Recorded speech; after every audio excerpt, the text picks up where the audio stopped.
Oké, Zoran. Fijn dat we dit gesprek samen mogen doen.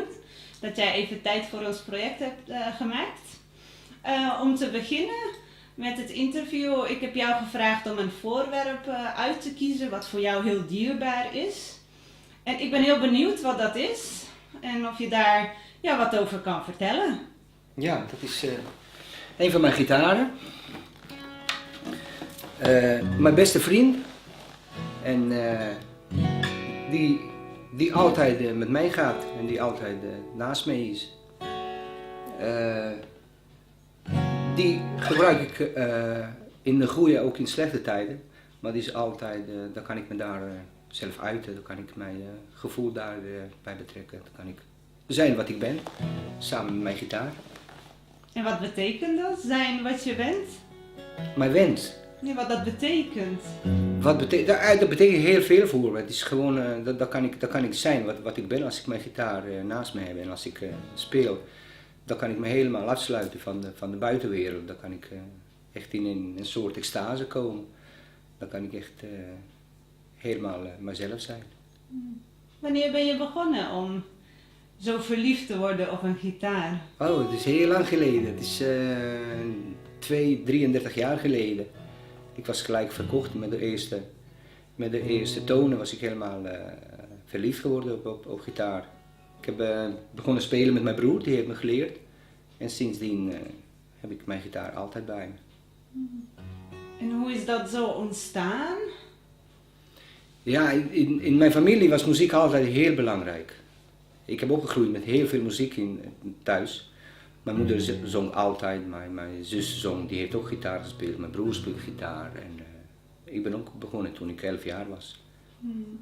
Weet je nog wat het eerste liedje was wat je speelde? Ja, ik denk, ik weet niet zeker of ik weet welke liedje dat is, maar ik speelde opeens snaar. Ik speelde toen basgitaar. En dan speelde ik, mijn broer speelde daar en om hem even te helpen, die heeft me gevraagd of ik hem, we hadden 2 gitaren toen thuis, of ik hem even wilde helpen en dan heb ik gelijk ja gezegd. Dus ik heb zo begonnen en zo is het ontstaan. Ik gitaar, onscheidelijk. Nog steeds? Nog steeds.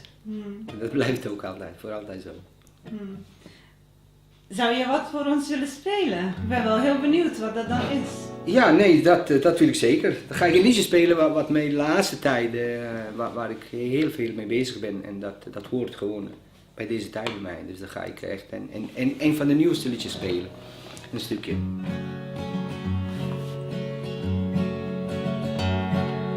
I'm watching.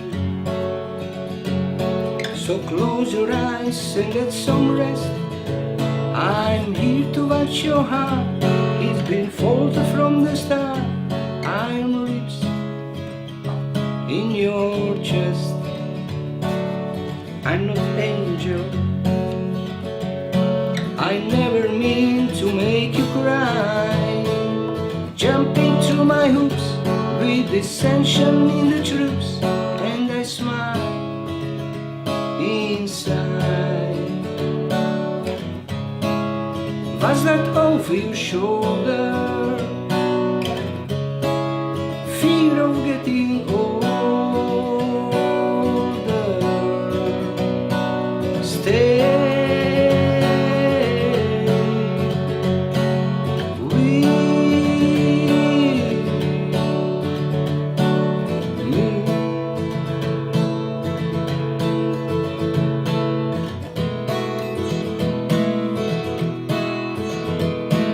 Sing me a love song from your heart, from the phone book. I don't matter, I mean, I am apple, your tree. I won't fall when you should. Was that over your shoulder? Fear of getting older. Stay with me.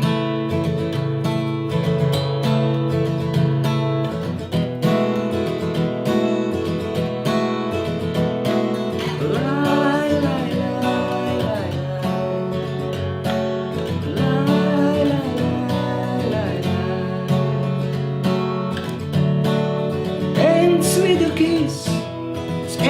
with the tea, it ends with the lights up.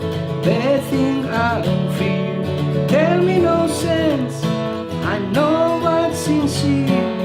I saw the light, got to last the winter sky over the year. Lie, lie, lie, lie, lie, lie, lie, lie.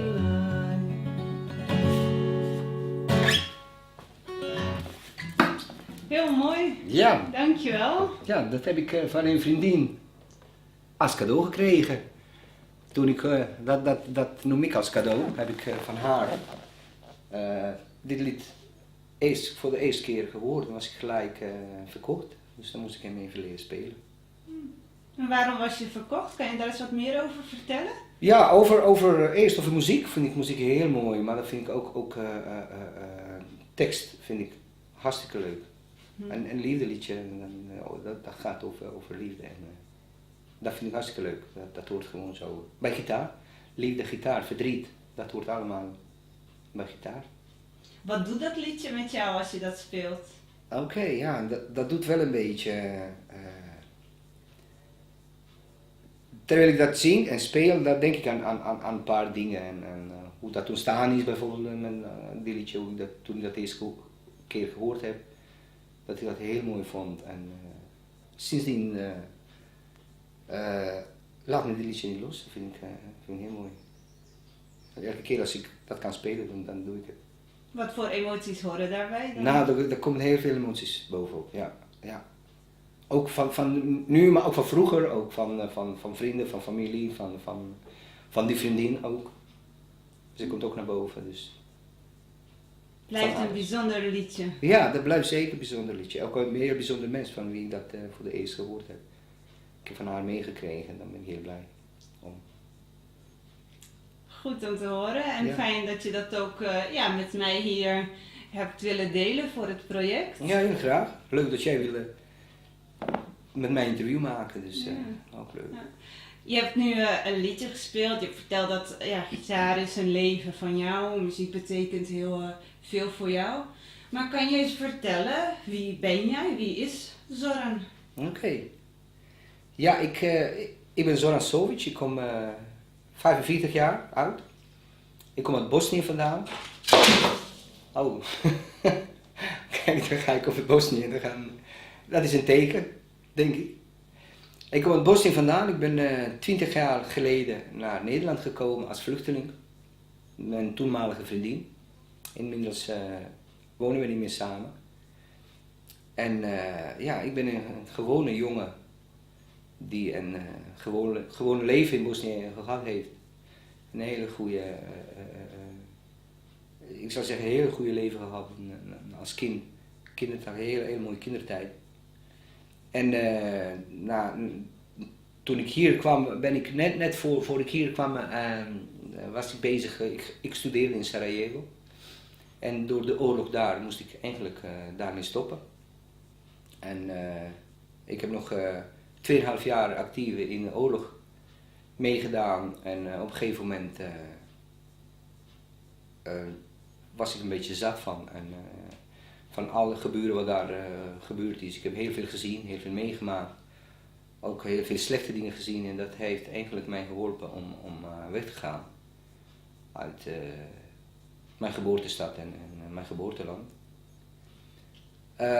Zonder oorlog zou ik nooit hier zijn, maar ja, toen was het anders. En toen heb ik besloten met mijn vriendin samen te vluchten. Toen zijn we naar Nederland gekomen. Dan ga je waarschijnlijk vragen, waarom Nederland? Ja, we hadden een vriendin in Amsterdam wonen en die heeft gezegd dat het iets makkelijker is om papieren hier te krijgen, om hier te kunnen blijven. En ik had niet veel zin toen ik dacht niet meer om misschien op terug te komen. Maar, en daarom zijn we naar Nederland gekomen en hier gebleven. En hoe was dat, die keuze om die te maken van ik laat nu mijn geboorteland achter, ik ga weg? Ja, ik moet je eerlijk zijn, dat was niet zo moeilijk toen die keuze te maken. Ik heb oorlog meegemaakt en daardoor heb ik als militair heb ik heel veel dingen gezien waar ik niet mee eens was.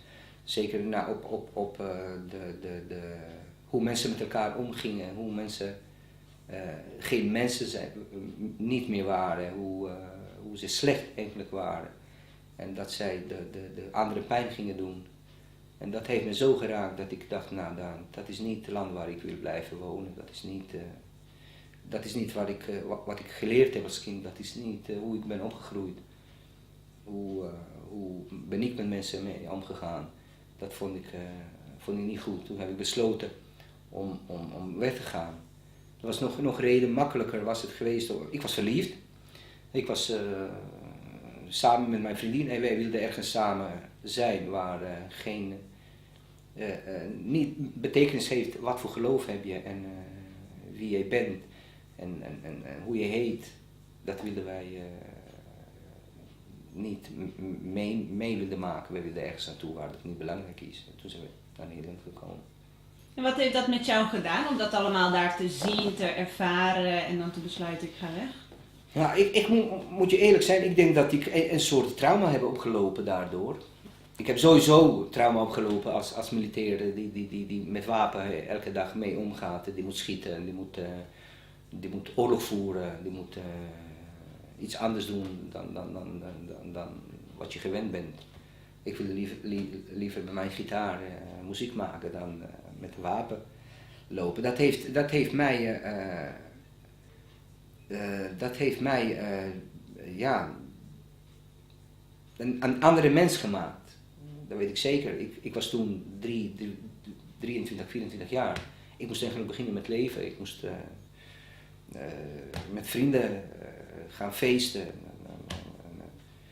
Ik moest achter vrouwen aan, dat hoorde gewoon bij. Ik moest gewoon genieten van het leven, maar dat is niet zo geweest. Dus dat heeft me echt een andere mens van mij gemaakt. Wat ook er is het dat ik denk dat ik heel beschadigd ben daardoor. En ik mis, moet ik eerlijk zeggen, ik mis nog steeds die tijd dat ik 23, 24 ben, dat ik kan reizen, dat ik kan dingen doen wat ik leuk vind. En toen was het geen kans voor. En als je dan nu terugdenkt, ben je nu dan anders dan dat je zou zijn als je dat wel Ik denk dat ik gehad? heel anders ben geworden, ja. Kan je daar wat meer over vertellen? Ja, meer over vertellen. Weet je, als je dat mist, dan mis je dan je hele leven. Ik mis nog steeds. Het is niet jeugd, maar wel om die leeftijd te hebben en die soort dingen te doen. Ik denk dat ik nu ook probeer, omdat ik ben niet meer samen met mijn toenmalige vriendin en ik probeer nu ook een beetje wat vrijer leven, moet ik eerlijk zijn. Ik probeer sommige dingen in te halen. Dat heb ik gewoon behoefte aan. En dat voel ik zo. En waar ik behoefte aan heb, dan doe ik dat. Dan doe ik dat. Dus dan als ik daaraan denk, ja, dan vind ik het een beetje spijtig. Dan heb ik wel een beetje spijt van. Dat het zo is gelopen zoals gelopen is. Maar ja, dat kan je niet terugdraaien. Je kan gewoon proberen van je leven genieten. En sowieso dat ik moest schieten, dat ik moest aan oorlog actief meedoen. Ja, dat heeft me ook een heel andere mens van mij gemaakt. Ik heb ook heel veel gezien, ook heel veel... Gelukkig denk ik, heb ik nooit gezien dat ik iemand gedood heb. Of dat ik, weet je, gelukkig ben ik in de oorlogstijd ook mens gebleven. Wie ik wilde zijn. Ik heb geen slechte dingen gedaan. Ik heb niemand pijn gedaan. In ieder geval niet bewust. En daar ben ik heel blij om. Heeft dat op dit moment ook nog invloed op jouw leven, die periode? Jawel. Dat heeft wel invloed op mijn leven nu ook. Maar op manier, je kan niet hetzelfde mens zijn. En ik denk dat ik een soort, daar ben ik heel eerlijk in, dan ben ik ook heel open daarin, dat ik ook een beetje beschadigd ben daarin. Dat ik, weet je, ik heb af en toe stemwisselingen. Dat denk ik dat het daardoor komt, door mijn oorlogsperiode. Ik heb ook geprobeerd om op een of andere manier te verwerken.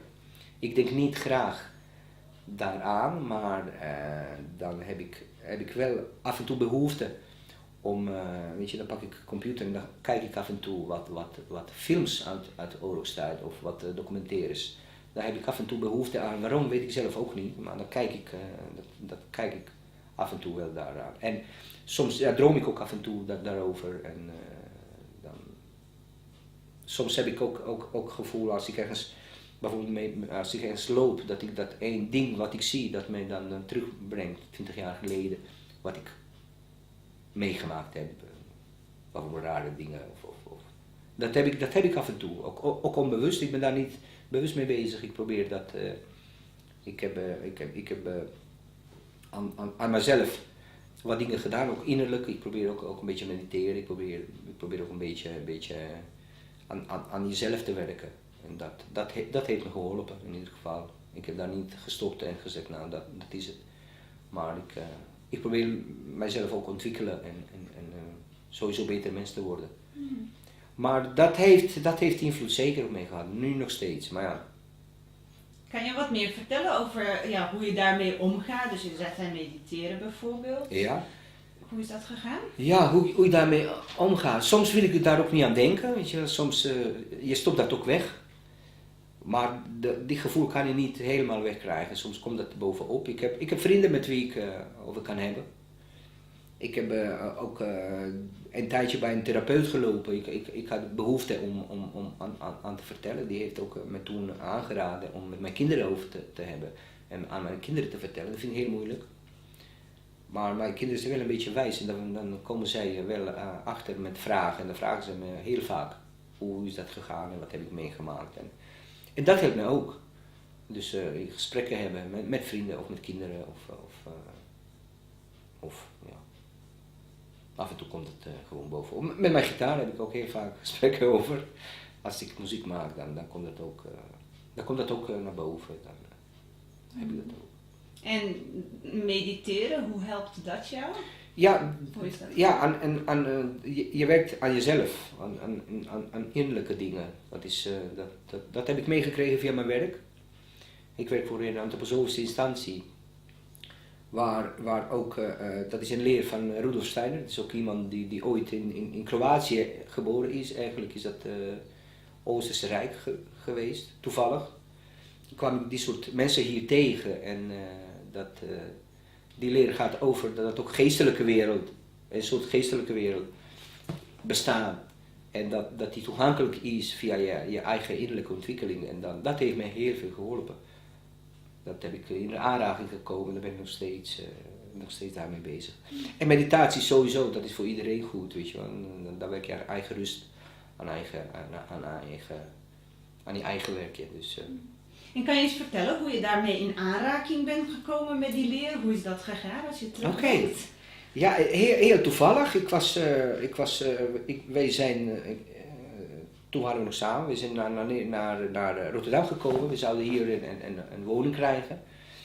En ik was werkloos, terwijl ik kan wel zeggen dat ik een heel handige jongen ben. Met mijn handen kan ik niet alleen maar gitaar spelen, kan ik ook andere dingen doen. En toen ben ik via een vriendin in kennis gemaakt met een vrouw die net weduwe is geworden en die wilde aan haar woning alles veranderen. Alles wat haar herinnerde aan haar overleden man wilde ze veranderen. Toen heb ik voor haar een muur geschilderd en ze was helemaal tevreden mee. Ze heeft me gevraagd om mijn hele huis op te knappen. Dus van parket leggen tot muren schilderen, eigenlijk alles wat nodig was, heb ik dat voor haar gedaan. En ze had een gehandicapte dochter, die woonde in een stichting, in een antroposofische stichting. En ze hadden iemand nodig die handig is, die verschillende klusjes kan doen. Dus heeft ze mij gevraagd, zou ik daar willen solliciteren, wat ik heel graag toen wilde doen. Dan was ik echt op zoek naar een baan. Ik wilde ergens mee bezig zijn. Het was niet voor mij om thuis te blijven en niks te doen. Dus ik heb daar gesolliciteerd en toen werd ik gelijk aangenomen. Binnen een paar dagen heb ik een melkertcontract gekregen, heel bekend. Tussonsvluchtelingen, ik denk dat je dat ook weet wat het is. Heb ik een melkertbaan aangeboden gekregen en zo ben ik in aanraking gekomen met zo'n instantie. Het was voor de eerste keer, moet ik eerlijk zijn, in een jaar dat ik me echt een mens voelde. Dan was ik zo ontvangen in zo'n bedrijf, echt niet als een vluchteling of niet als iemand die ergens vandaan komt, maar ik was echt als een mens ontvangen. En dat heeft me zo geraakt dat ik helemaal verliefd ben geworden op die mensen, op mijn collega's, op die soort, op Orion. Dat is mijn werkgever. Ik voelde me gewoon vanaf de eerste dag thuis.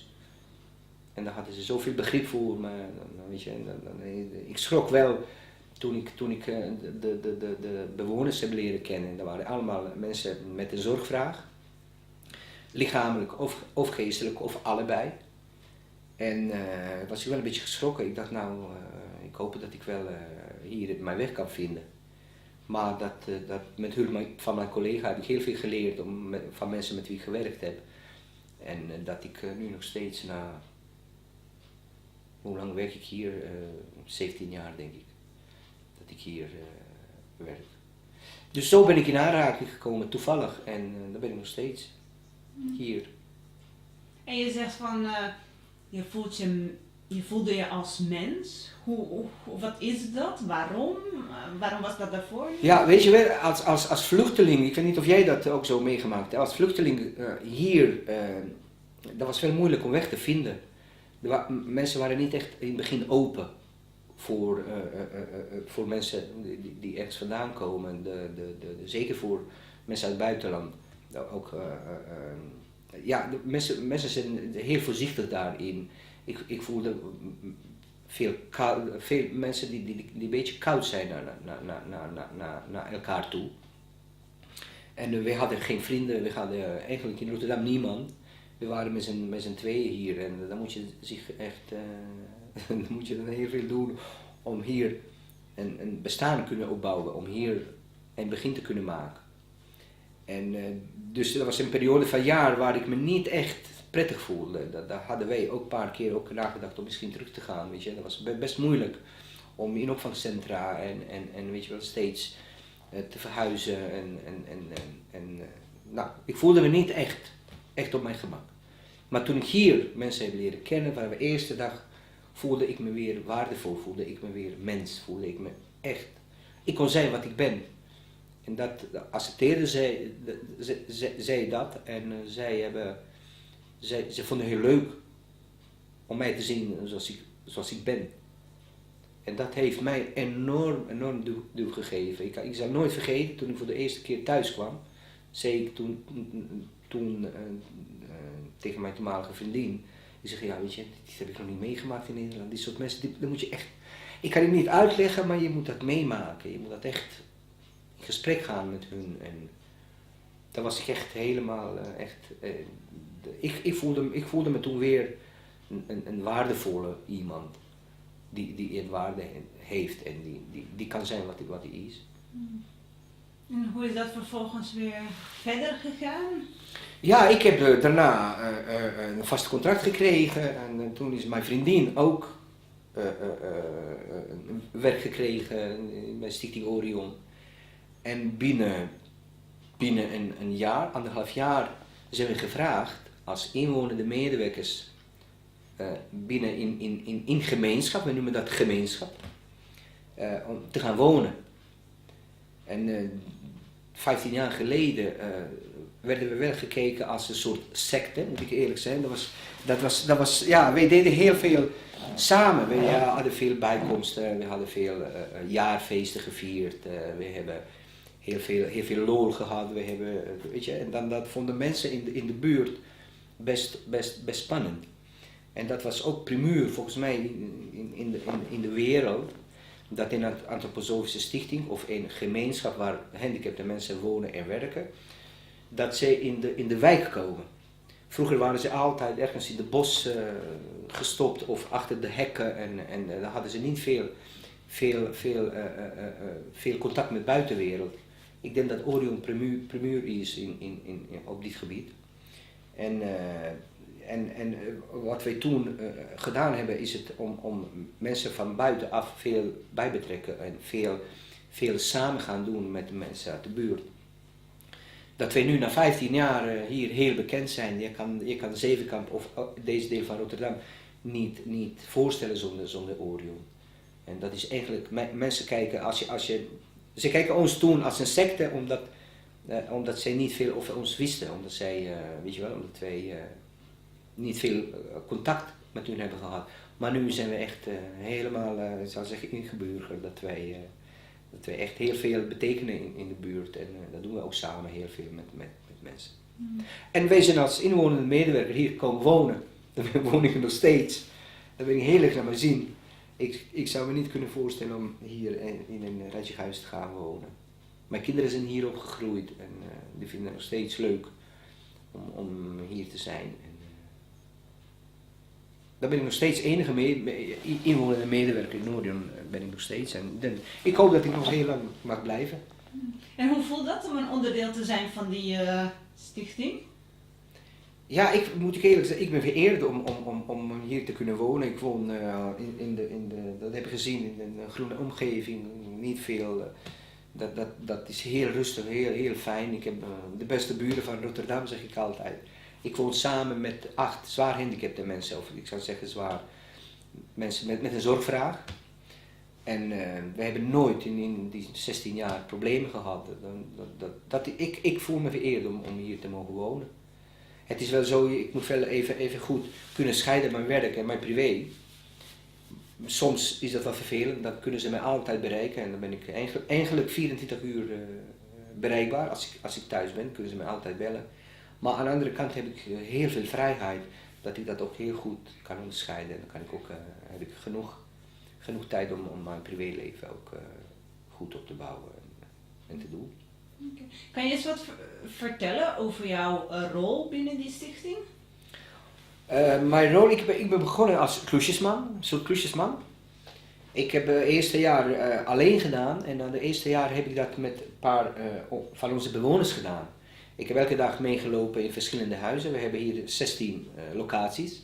Dus ik heb elke dag met 2 jongens met zorgvraag elke dag huizen bezocht en kleine klusjes met hun gedaan. Er waren 2 jongens die op hoger niveau waren en die heel handig ook waren, maar die woonden in Orion. Heb ik met hun gedaan, ik denk 7 jaar. Ik heb ook in woonhuizen gewerkt als begeleider. Ik heb, wat heb ik nog meer gedaan? Ja, daarna heb ik hier komen wonen.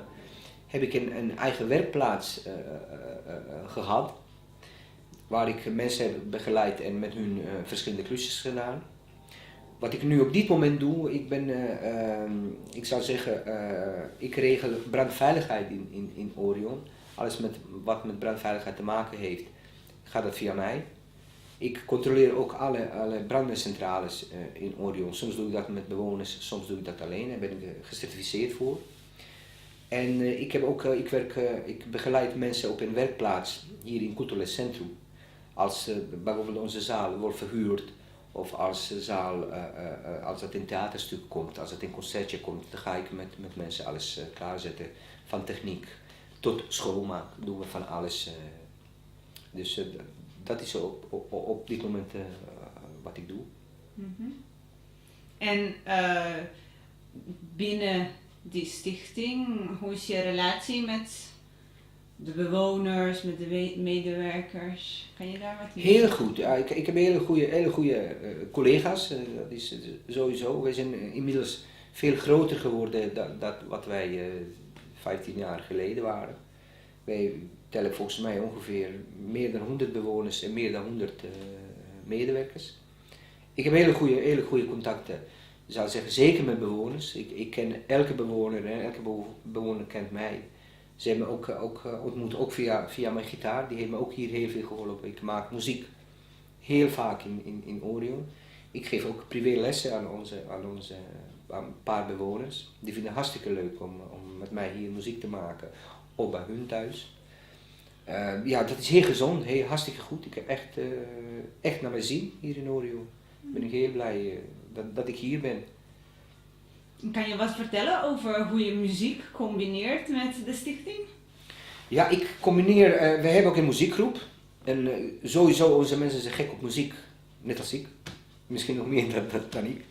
En die vragen altijd of ik in een van de huizen wil komen, muziek maken. Vandaar heb ik net een vraag gekregen van een keramiekwerkplaats of ik een keertje om 3:30 in de middag naar hun wil toekomen om muziek met hun te maken. Ik geef privélessen, gitaarlessen aan 3 bewoners. Dan speel ik af en toe, dan treden we soms ook op samen in ons cultureel centrum.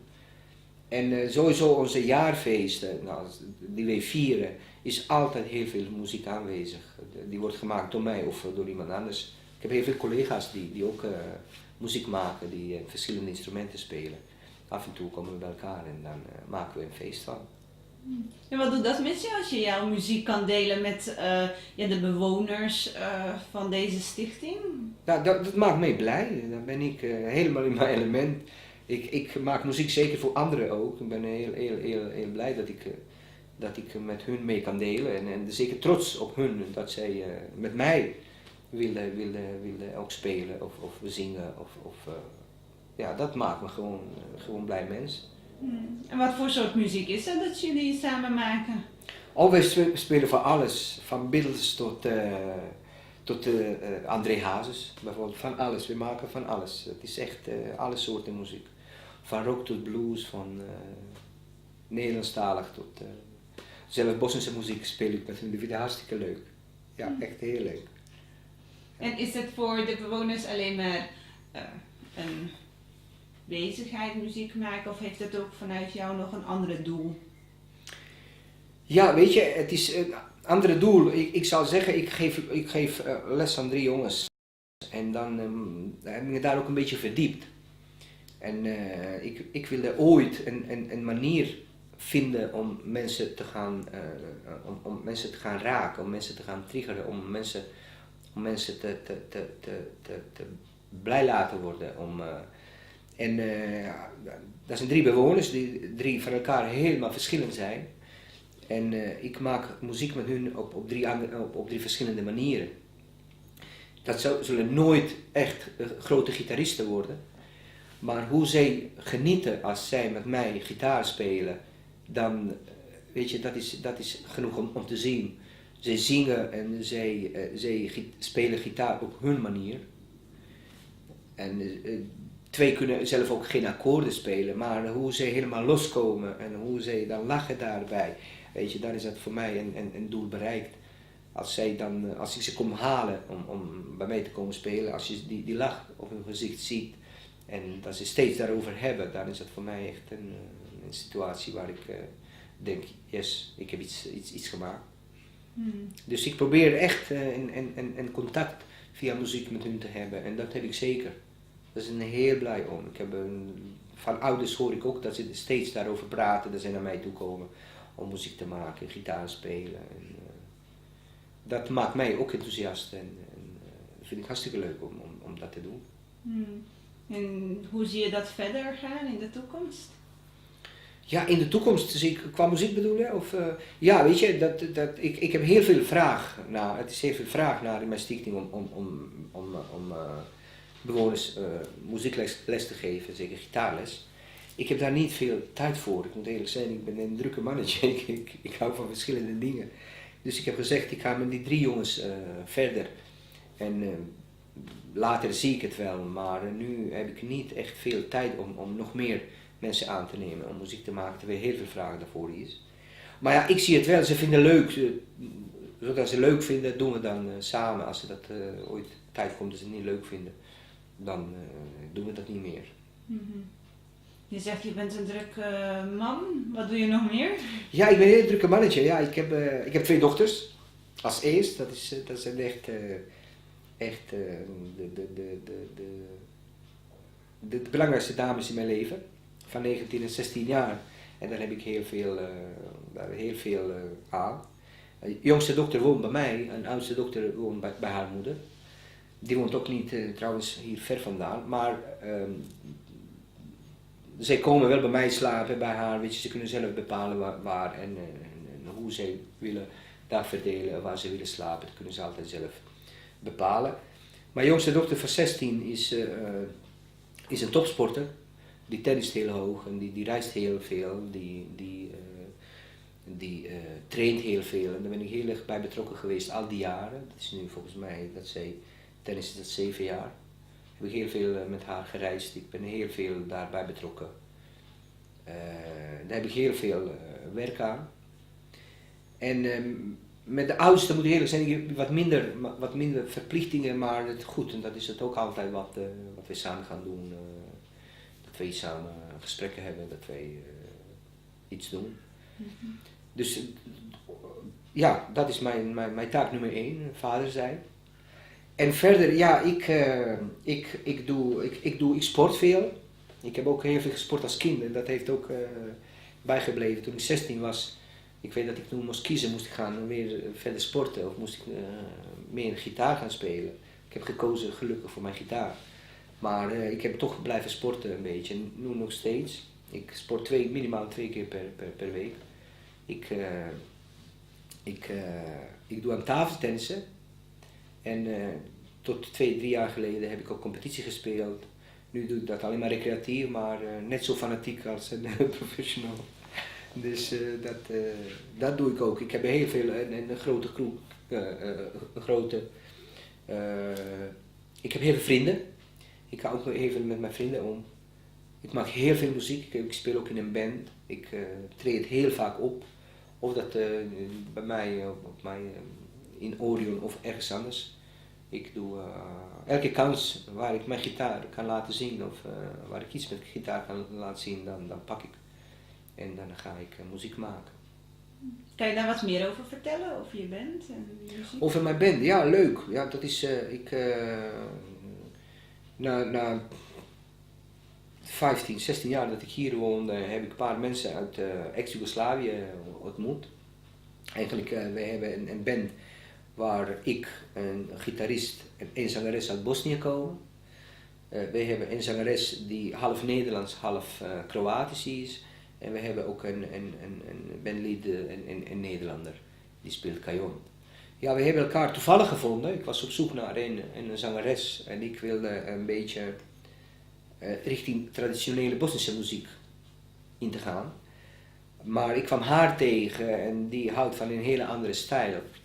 En ze heeft een gitarist ook bij betrokken. En dan wij hebben naast dat wij van muziek houden, wij hebben elkaar gevonden ook als mensen. Wij vinden elkaar hartstikke aardig en wij kunnen met elkaar heel goed omgaan. Dus naast dat wij muziek maken, we zijn naast ook hele goede vrienden geworden. En het is gewoon een positieve sfeer als we elkaar zien. Als we elkaar muziek maken, met elkaar muziek maken, dan is het echt een plezierige avond. Of een plezierige dag, dat doen we bijna de hele dag. Dat is heel leuk, echt superleuk. Daar word ik blij van die soort mensen en van die energie dat wij allemaal stralen. Dat is echt iets wat wij door moeten zetten. En wat voor soort muziek maken jullie? Wij spelen bekende covers van R&B. Maar wij spelen ook, wij maken muziek uit ex-Jugoslavië. Daar zijn we allemaal opgegroeid en dat zit allemaal in ons. Nou, behalve onze cajonist. Hij is Nederlander en dan is het echt, dat is een muziek die je moet maken met emoties. En dat kunnen we heel makkelijk, onze emoties bijhalen om die muziek te maken. Dus als wij een concert geven waar heel veel mensen uit Bosnië komen of uit ex-Jugoslavië, dan spelen we meest onze liedjes, die komen daar vandaan. En als wij in een Nederlandse café spelen, dan spelen we half-half of alleen maar Engelstalig. En waarom is het voor jou belangrijk om in zo'n band actief te zijn?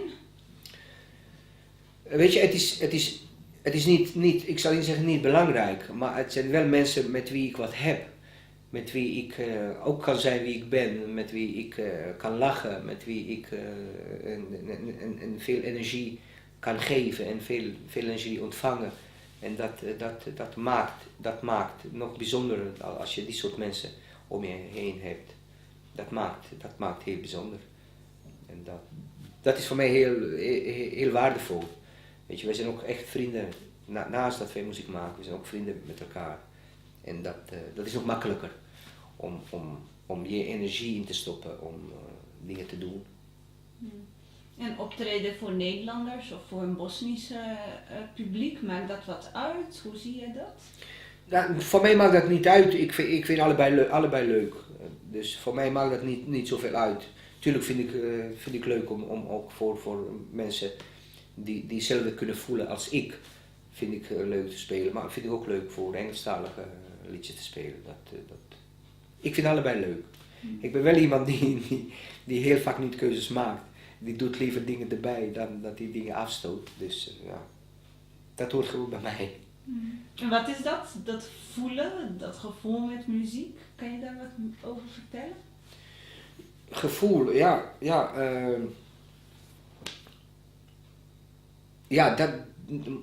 Muziek brengt bij mij naar boven alle goede dingen.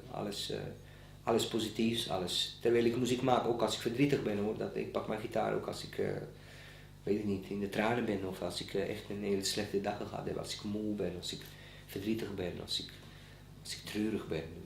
Dan kan ik ook mijn gitaar pakken. Dat helpt mij ook om mijn gevoel naar boven te laten komen. Of zich te uiten. Om te zijn wat ik ben. Dat vind ik heel belangrijk. En wat is dat, zijn wie ik ben?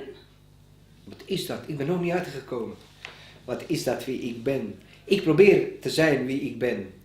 Dat heb ik, dat is ook een liedje van een band die komt ook uit Bosnië. En die gaat over, je moet zijn wat je bent. Je moet niet proberen iemand anders te zijn. Zijn wie jij bent, dat is toch het makkelijkste. Dat hoef je niet te spelen, dat hoef je niet te acteren, maar zijn wie jij bent. Waarom is dat zo belangrijk voor jou? Voor mij is het heel belangrijk. Ik probeer echt te zijn wie ik ben. En ja, ik ben niet altijd het makkelijkste, ik ben niet altijd de mooiste, ik ben niet altijd wat anderen willen zien, maar ik ben altijd wie ik ben. Dat is voor mij heel belangrijk. Ik kan niet spelen, ik kan niet acteren. In echte leven probeer ik echt te zijn wie ik ben. En hoe komt dat dan, dat dat zo belangrijk is voor jou? Ik zal eerlijk zijn, ik voelde me altijd een beetje anders. Ik voelde me als kind en als iemand van 12, 13 jaar voelde ik me altijd iets anders dan mijn vrienden. En dat hoeft niet te zijn een positieve kant, maar gewoon voelde ik me anders. Ik voelde me altijd anders. En bijvoorbeeld een van mijn wensen toen ik 16 was het ik weet niet of ik dat mag zeggen, maar natuurlijk mag dat wel. Als 16 wilde ik, mijn wens was het, hoe zou dat zijn om in Amsterdam te komen met liefde en daar een joint te gaan roken, waar niemand maakt of je dat doet of niet. Dat was echt mijn wens toen ik 16 jaar was. Met een vriend om naar Amsterdam te liefden en daar op een lesplein een joint te roken, om niet hoeven ergens te zijn waar niemand dat ziet. Ik dacht, nou, wat voor vrijheid is dat? Weet je, dan zou je zich vrijheid voelen. En voor mij is het heel belangrijk om zich vrij te voelen. Dan kan ik dan zijn wie ik ben. Dus ik voelde me altijd een beetje anders. Ik las veel boeken toen ik 17, 18 was, dat verwacht je niet, maar ik las toen veel meer dan mijn vrienden. En ik weet toen ik een keer uitgelachen werd, toen dacht ik, weet je, ik ga niet meer vertellen dat ik boeken lees.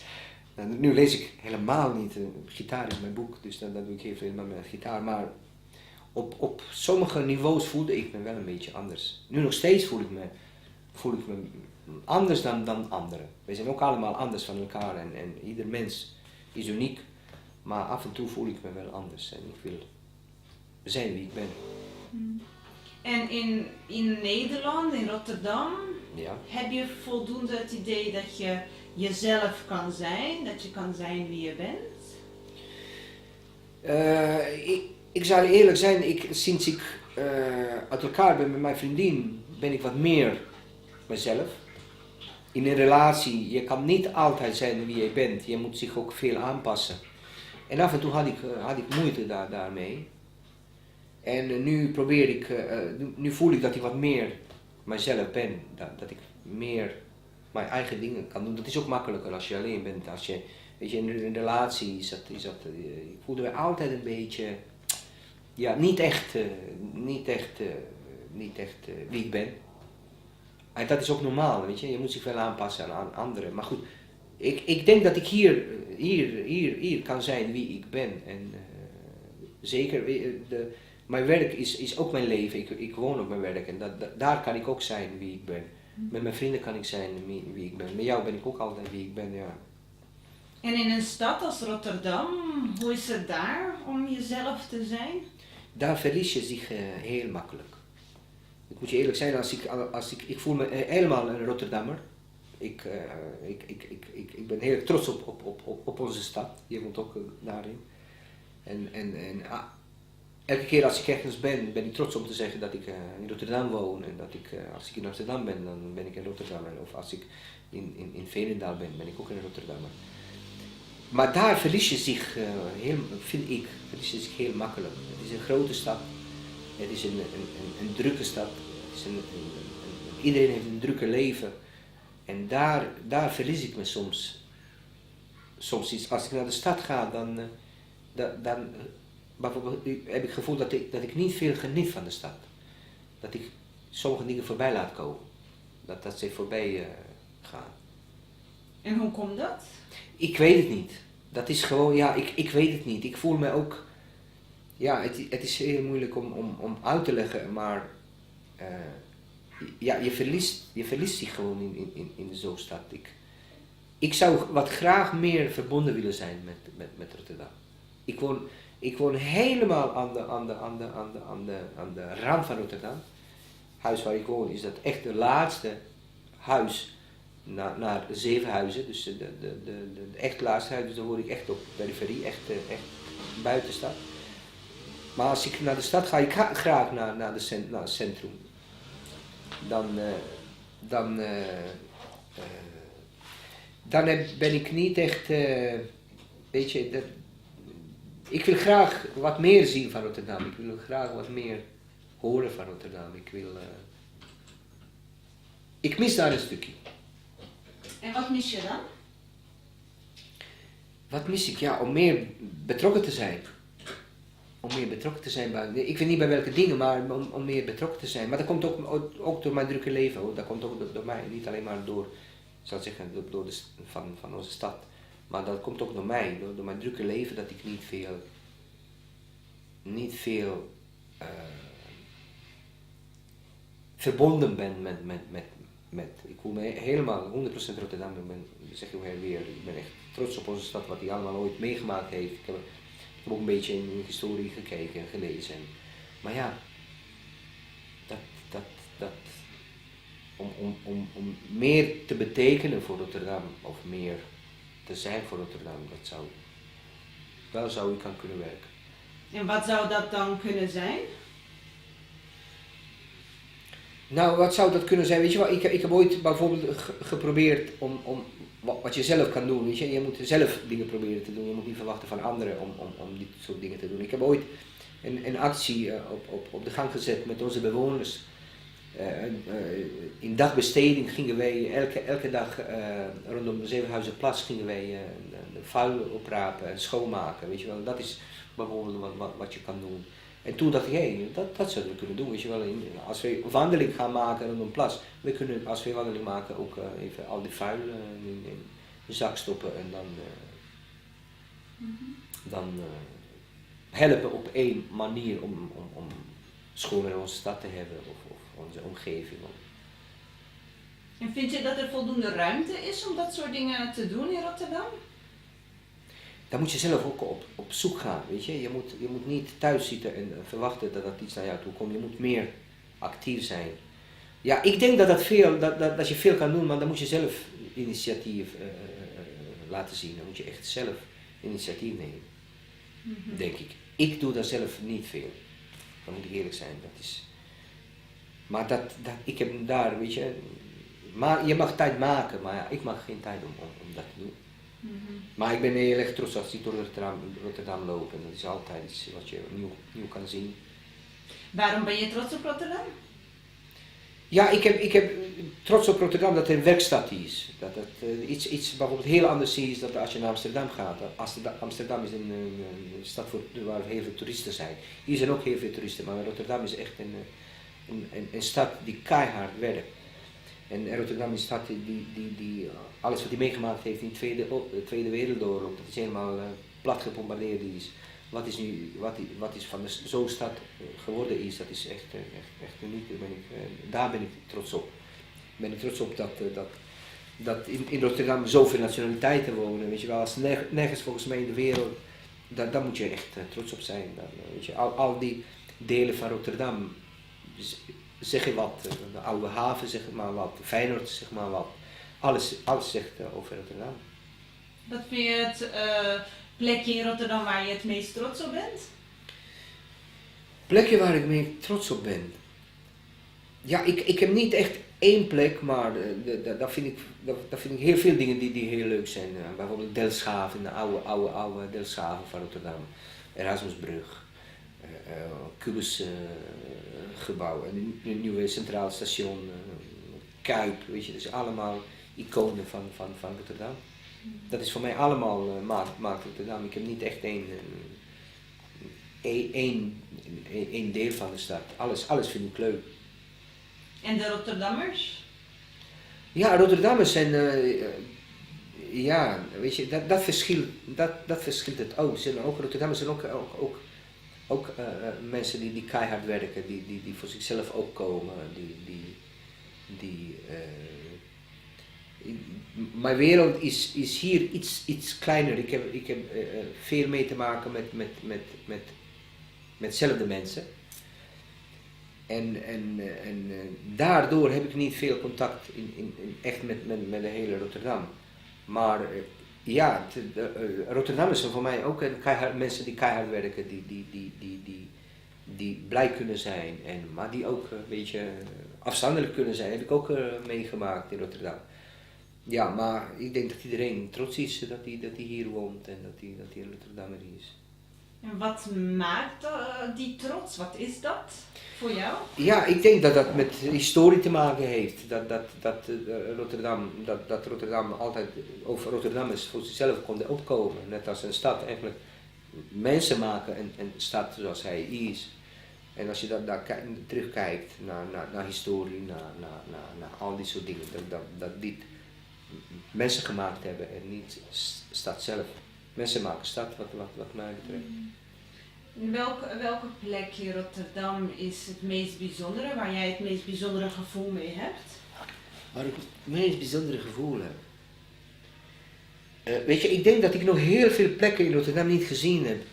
Ik heb toevallig via Facebook een vriend stuurde naar mij toe en een foto die zei dat is in Rotterdam. Ik zei dat kan niet, weet je, dat heb ik nog nooit gezien. Dat was een gebouw waar fietsen stonden opgehangen, weet je, daar was ik helemaal weg van, weet je, dat vond ik frappant. En ik dacht, nee, ik heb dat nog nooit gezien, ik moet daar naartoe om te zien. Maar een bijzondere plek voor mij, ja, Colossingel vind ik, dat was voor mij, toen ik de eerste keer gezien heb en meegemaakt heb, was voor mij huge, was voor mij enorm, toen dacht ik, ja, is dat Rotterdam? Ja, dat is het Rotterdam wat ik ooit gehoord heb. En al die verhalen die je gehoord hebt. Dus ik denk dat Colossingel een hele bijzondere plek is. Naast deze gebouw, hier ben ik komen wonen toen het gebouw nog niet klaar was. Dit is ook een hele bijzondere plek voor mij. Ik denk misschien nog eerder dan Colossingel. Kan je daar wat meer over vertellen? Ja, dat is een gebouw, een cultureel centrum van Stichting Orion. Die gemaakt is van 3 delen. Het eerste deel is cultureel centrum. Het tweede deel is een beheerderswoning waar ik woon, deze studio. En het derde deel is woonhuis Avalon, waar 8 zwaar gehandicapte mensen wonen, of mensen met een zorgvraag. Ja, dat is eigenlijk, dit gebouw is op een hele bijzondere plek gemaakt. Hier was een oude boerderij, ooit. En oude boer was heel oud geworden. Hij kon niet meer zelf zorgen voor zijn dieren. En hij wilde dit stuk grond niet aan een projectieontwikkelaar verkopen. Hij wilde dat hier iets bijzonders komt.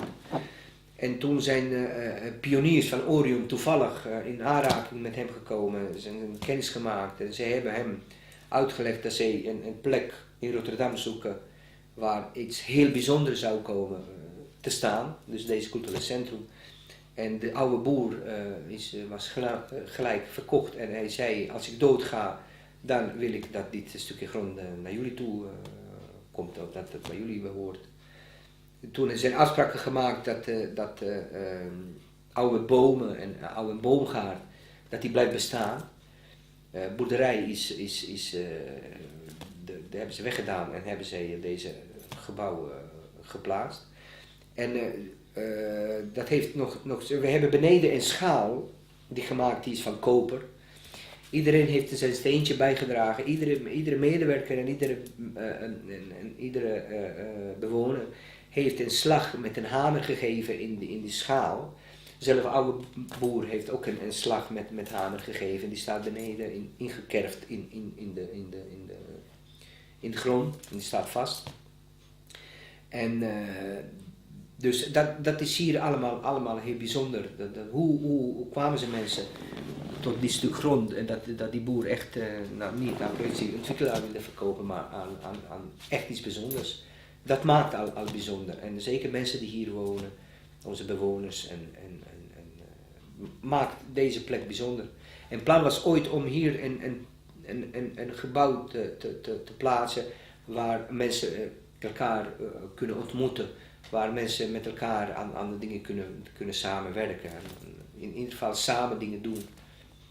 En dat zou een yogacentrum worden of een meditatiecentrum. Dat wordt heel vaak gebruikt door mensen die mediteren of die op een andere manier innerlijk bezig zijn. In dit gebouw voel je altijd heel veel energie, echt heel veel.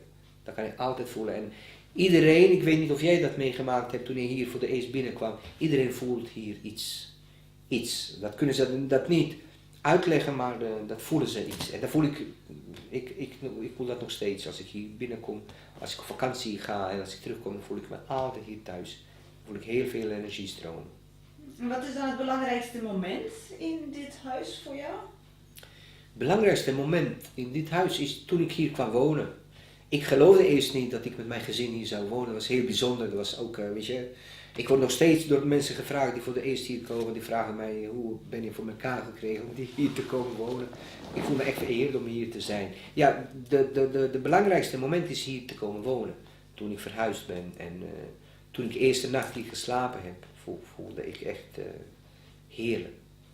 Waarom was dat zo bijzonder? Ja, ik had altijd iets met dit gebouw. Ik kon zelf aan ontwerp, aan deze woning kon ik er meedoen en ik heb meegedragen. Ik heb zelf sommige dingen ontworpen om hoe dat eruit zou zien. Dat is al voor mij bijzonder, dat ik mee kon denken en dat ik mee kon doen aan ontwerp. En ja, het is gewoon om op je werk te kunnen wonen, is het best bijzonder. Mm-hmm. En zeker met mijn buren hier. Heel leuk. En in Rotterdam, wat is het meest bijzondere moment in Rotterdam voor jou? Ja, het meest bijzondere in Rotterdam is toen ik voor de eerst naar Rotterdam kwam. Ik moest naar de stad.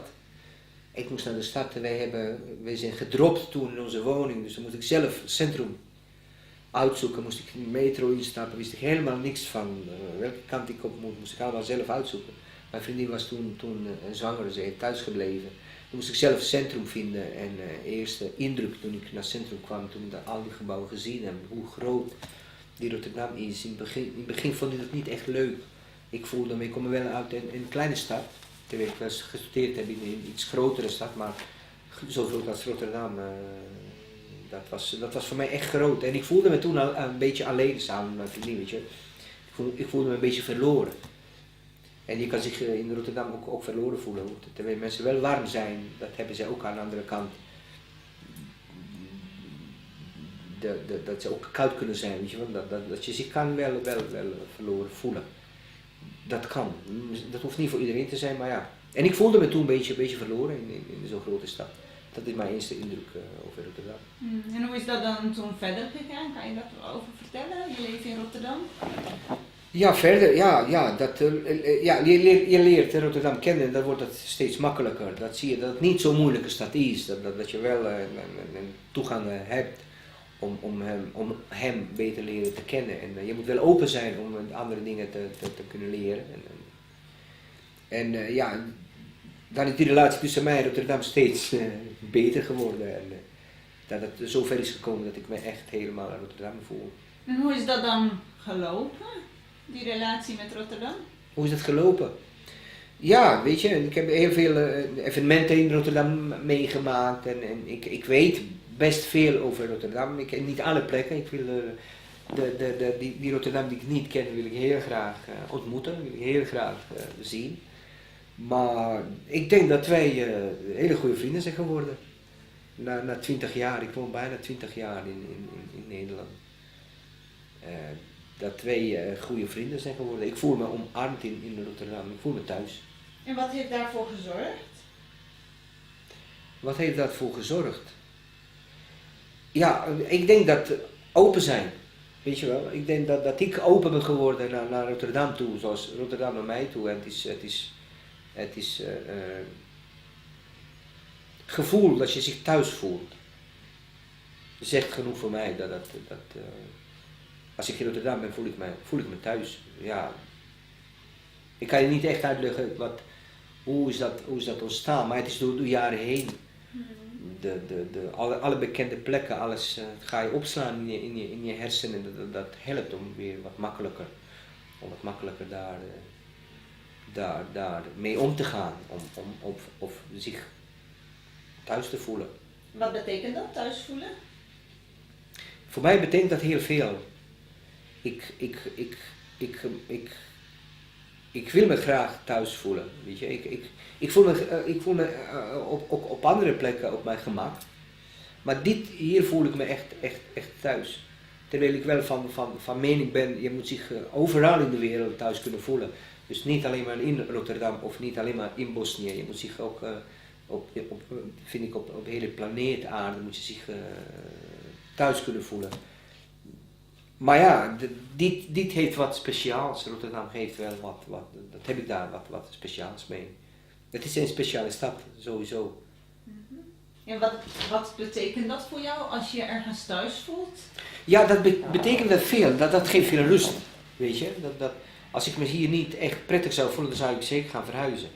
Maar om zich thuis te voelen, dat geeft veel rust. Dat kun je zijn wie jij bent. Dat hoef je niet te spelen of acteren. Dat kan je zijn wie je bent. En in welke delen van Rotterdam heb je gewoond?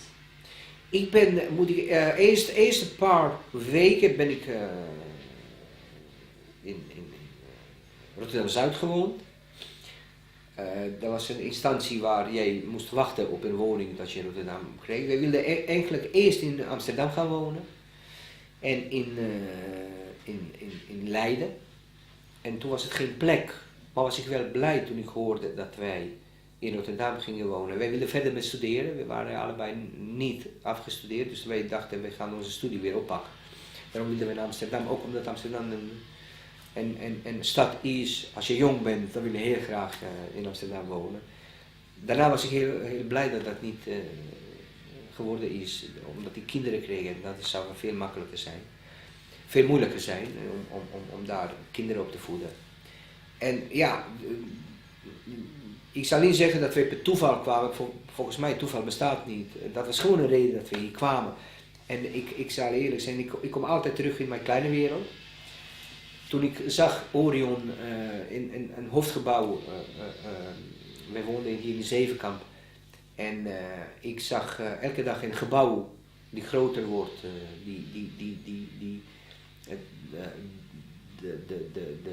daar waren ze aan het bouwen van onze hoofdgebouw. En ik voelde vanaf de eerste dag, toen ik die gebouw zag, voelde ik daar iets mee. Ik dacht, wat is dat hier bijzonder? Weet je? En sowieso, het gebouw is bijzonder, hoe die eruit ziet. Dat is organisch gebouwd en heel veel hoeken en van alles. En ik voelde daar iets mee, echt. Ik had iets met dit gebouw, maar ik wist niet wat. Pas na jaren, toen ik voor de eerst kwam voor een sollicitatiegesprek, waar zat ik in dit gebouw?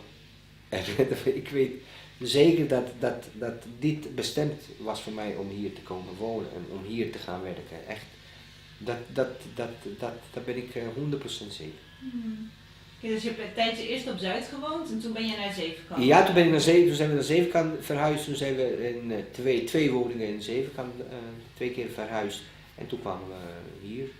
Dus ik heb niet veel in Rotterdam gewoond. Zuid en dan Zevenkamp. En als je Zuid en Zevenkamp vergelijkt? Ik moet je eerlijk zijn, ik zou me niet in Zuid zoveel thuis kunnen voelen als hier. Ik ben te drukke mannetje, dus op Zuid nog te gaan wonen, zou ik niet, nee, dat in zo'n drukke straat, waar ik toen een paar weken gewoond heb, nee, dat zou ik kiezen om hier te blijven. En waarom? Maar toen we hier kwamen was het veel rustiger, was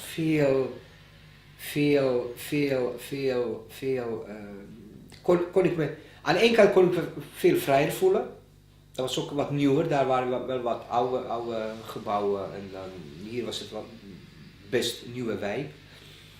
En het was ook veiliger, moet ik eerlijk zijn, om hier te wonen. En zeker omdat het een kinderkomst was. Ik voelde me wat meer op mijn gemak hier dan in Rotterdam-Zuid. Ja,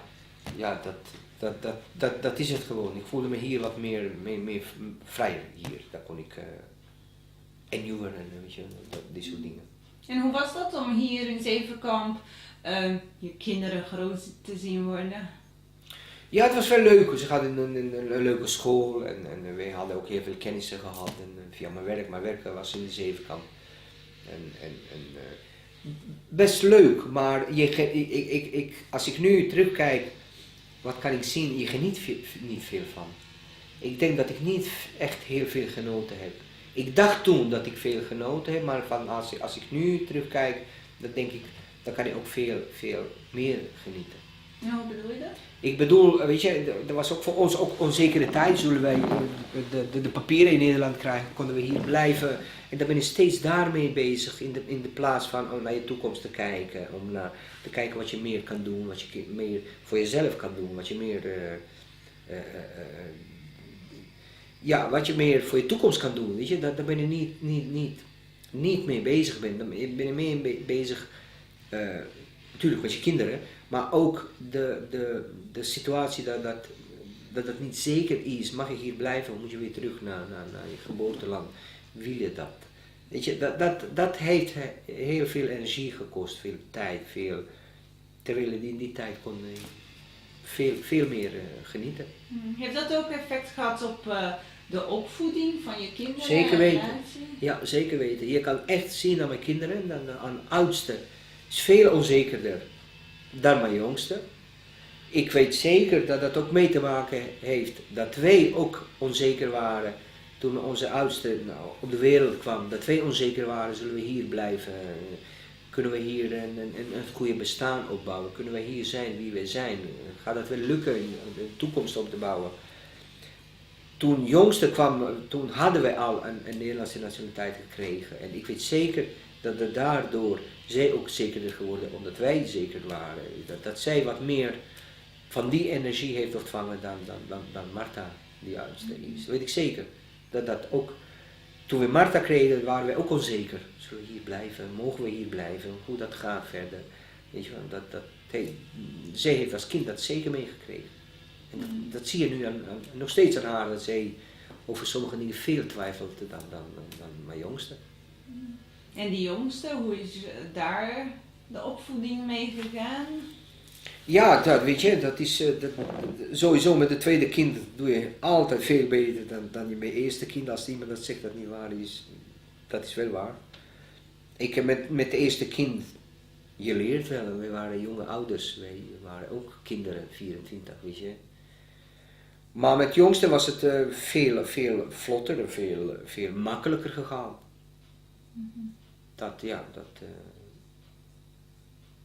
ja, het is, ik zal niet zeggen beter, je hebt ook met je eerste kind veel je best gedaan, maar je leert met je eerste kind hoe je met je tweede moet doen, dat is gewoon zo. En hoe is dat om je kinderen op te voeden in een stad als Rotterdam? Ja, weet je, ik was toen niet veel bezig geweest dat mijn kinderen in Rotterdam wonen. Dat, weet je bent meer met jouw wereld bezig. Zeker omdat je ook uit het buitenland komt. Je probeert en je creëert een wereld. En een wereldje waar jij zich veilig voelt. En dan al die vertrouwde, dan ga je gebruiken. Maar ja, goed, Rotterdam, ja, dat is ja, je kan trots op zijn, maar je kan dat niet veel meemaken. Je maakt niet veel mee Rotterdam als grote stad. Ik geniet nu meer van Rotterdam dan toen ik een jonge ouder was. Hoe komt dat? Ik heb veel meer tijd.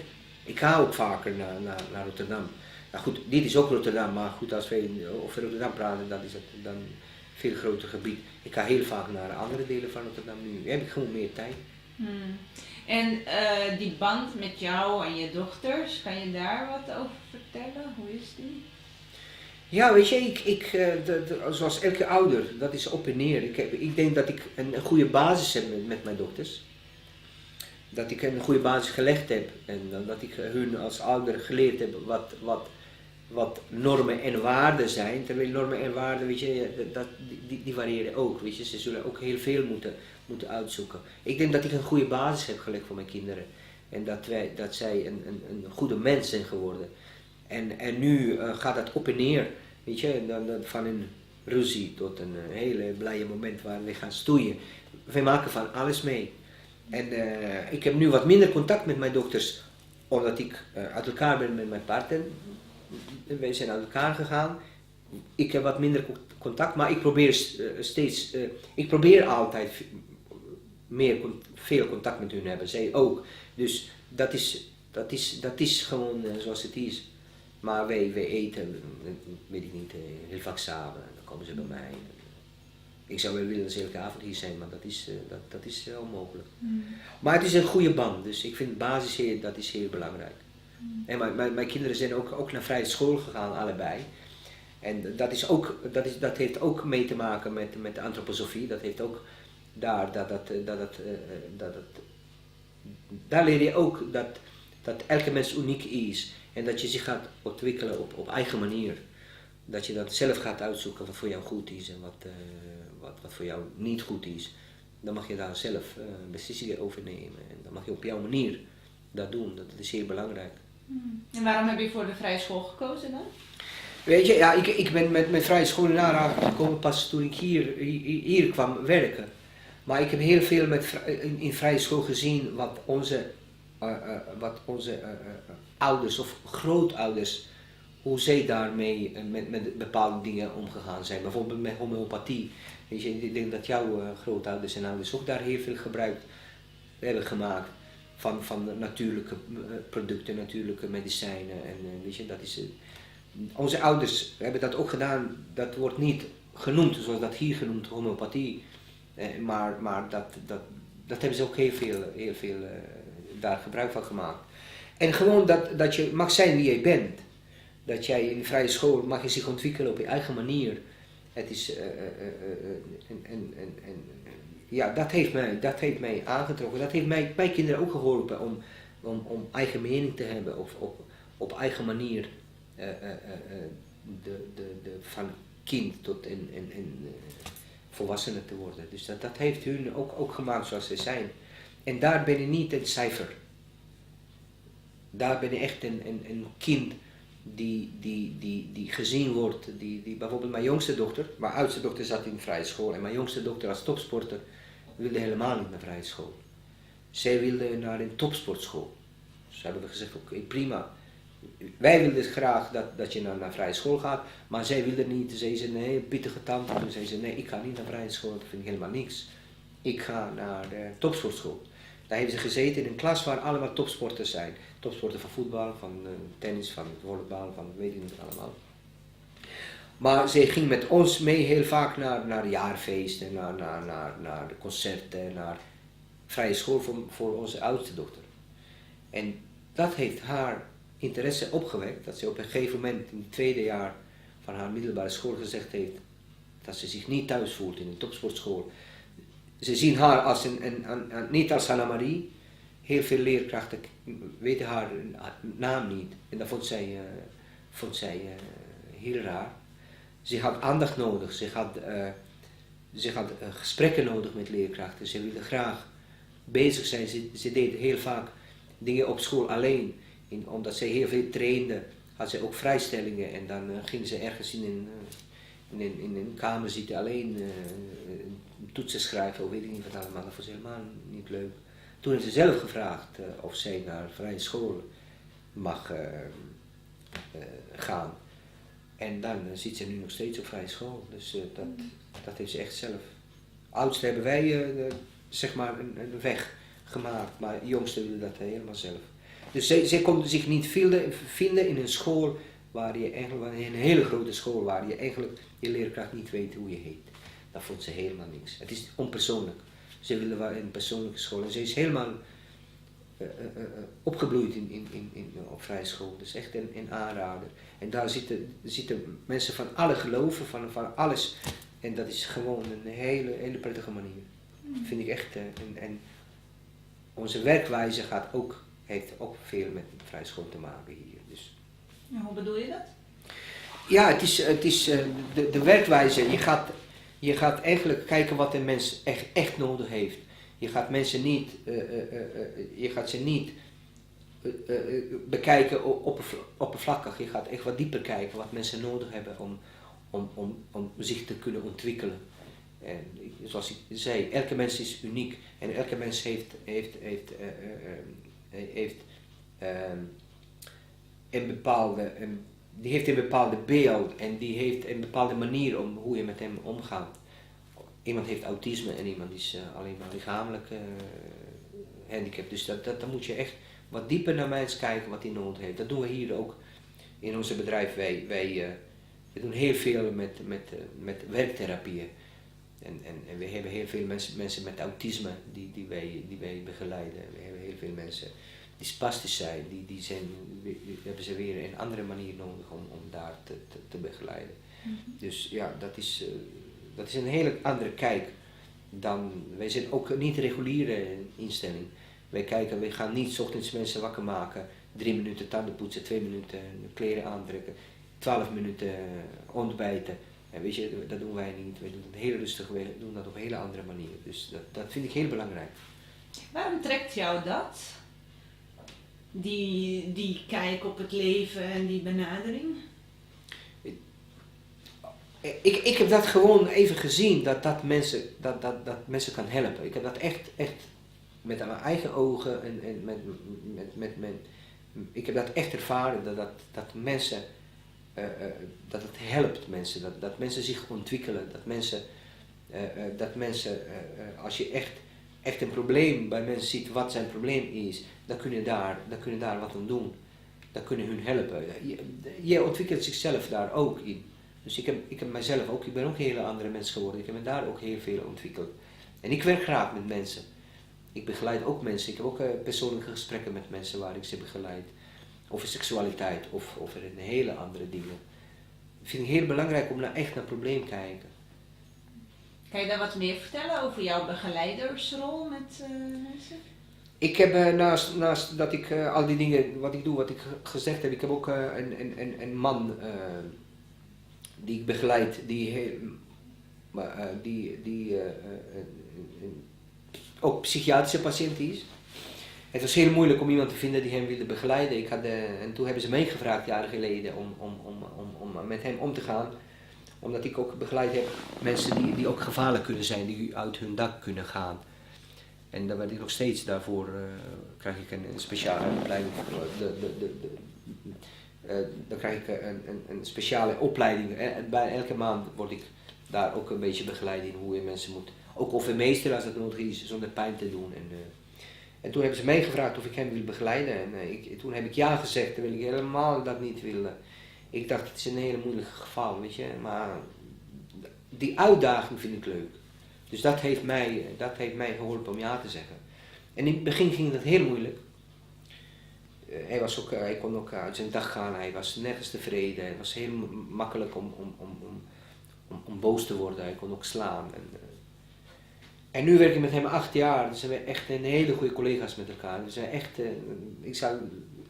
het is een beetje onprofessioneel, maar ik zou zeggen, we zijn een beetje vrienden geworden. En terwijl ik echt mijn werk en mijn privé kan scheiden, maar dat na 8 jaar, zegt hij net een paar dagen geleden tegen mij, we gaan nog 8 jaar samen. Hè? Ik zeg, ja, dat gaan we wel. Dus het is, al die negatieve dingen zijn bijna weg bij hem. Hij wordt niet meer zo makkelijk boos. Hij kan zijn gevoel bij zichzelf laten. Hij heeft daar ook aan gewerkt. En hij kan heel veel uitleggen hoe hij zich voelt. En ik kan daar ook veel meer dingen doen als ik weet hoe hij zich voelt. Vroeger kon hij dat helemaal niet vertellen. Nu kan dat wel. En dat komt alleen maar omdat ik hem wilde ontmoeten. En omdat hij open was om mij binnen te laten, bij hem te kijken hoe dat is. Maar daarbij heb ik me ook ontwikkeld, ben ik ook veel geleerd. Was ik ook open om zichzelf aan hem te geven en met hem samen die soort dingen te doen. Mm-hmm. En waarom trok jou dat? Waarom was dat voor jou een uitdaging om dit aan te gaan? Het was een uitdaging om iets te proberen, om te kijken of je iets kan veranderen, of je iemand ergens kan helpen. En in het begin was dat heel moeilijk, dat ik me heel vaak gevraagd heb, moest ik dat doen, weet je. Ik heb ook mijn werk naar mijn huis meegenomen en dat gaat niet goed en dan is hij boos, dan is hij ergens iemand geslagen, dat heeft iets gedaan, heeft hij op mij boos geweest. En ja, gewoon een uitdaging. Weet je, het is gewoon, ik ben hier, ik wil hier zijn wie ik ben. Dan kom ik weer daarop terug. Je kan dat gewoon op je eigen manier dingen uitproberen. Je kan uitzoeken. Het is eindeloos om manieren te zoeken hoe je iemand gaat begeleiden of hoe je met iemand gaat praten. Of hoe je met iemand sommige dingen kan bereiken. En de werkwijze die jij dan zo toepast, Ja. heeft dat ook te maken met de leer van deze stichting? Of, Ja, dat heeft ook daarmee te maken. Dat is een antroposofische stichting en dan antroposofie, dat is een Griekse woord. Als je goed hebt, antropo is mens en sofie is filosofie of zoiets. En dan is dat maakt, en weet je, daar is het sterk, die werkwijze sterk, dat het een bovennatuurlijke wereld ook bestaat. Weet je? Sommigen vinden dat helemaal flauwekul, maar ja, weet je, om daar zich een beetje te verdiepen, dan ik ben van overtuigd dat iets boven ons is. Wat het is, weet ik niet. Maar dat dit wereld ook bestaat, dat dit ons op sommige dingen ook kan helpen, of ook kan betere mens maken. Weet je? Dat hoeft niet een geloof te zijn, maar iets, dat je in iets, ieder mens moet in iets geloven waar hij ergens zich vast kan knopen of vasthouden. En ja, die werkwijze heeft mij aangetrokken, was ik helemaal open voor, was ik helemaal verbaasd toen ik begon met werk. Ik heb met hele bijzondere mensen gewerkt, van wie ik echt ging kijken hoe zij met mensen omgaan. Dat was voor mij heel bijzonder. Hoeveel rust zij brengen, hoe kunnen zij de uren met mensen bezig zijn en begeleiden en praten en zelfs geslagen worden, maar daar doen ze daar niks mee. Dan weet je, hoe ze met mensen omgaan, dat heeft mij echt zo aangetrokken dat ik dat nog steeds doe. En heeft dat ook, al die dingen die je doet hier, Ja. heeft dat ook een soort van relatie met het verleden, met Bosnië? Heeft Bosnië invloed op hetgene wat je doet? Ja, dat heeft zeker Bosnië invloed op alles. Weet je, ik ben daar geboren en mijn wortels komen daar vandaan. En ik ben heel erg trots op waar ik vandaan kom. Ik voel me ook Bosniër nadat ik een Nederlandse paspoort heb, een Nederlandse nationaliteit. Ik voel me nog steeds dat ik een Bosniër ben. En Bosnië zal altijd voor mij een hele bijzondere gebied zijn, zeg maar. Ik zal niet zeggen land. Maar ik denk dat ik ook als ik met pensioen ga, dat ik heel vaak daar naartoe. Ik ga nu nog steeds 1 keer per jaar minimaal daar naartoe. Ik heb mijn moeder die woont daar, mijn broer woont daar. Dat heeft zeker daarmee te maken dat heeft mij mens gemaakt wat ik ben geworden, dat Bosnië daar een hele grote rol speelt. Zeker weten. Daar was ik ook een beetje vrij. Altijd. Wilde ik altijd vrij zijn, ook daar ook. Daar was het wat moeilijker om vrij te zijn. Soms waren er situaties dat het niet leuk waren, omdat ik zo vrij was.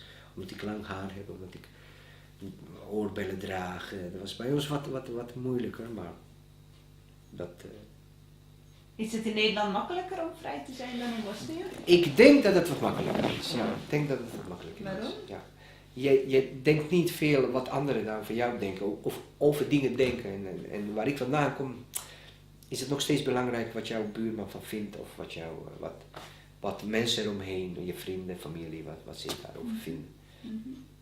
En hoe is het dan om als Bosniër, iemand uit ex-Joegoslavië, om dan dit werk te doen, hier in Rotterdam te leven?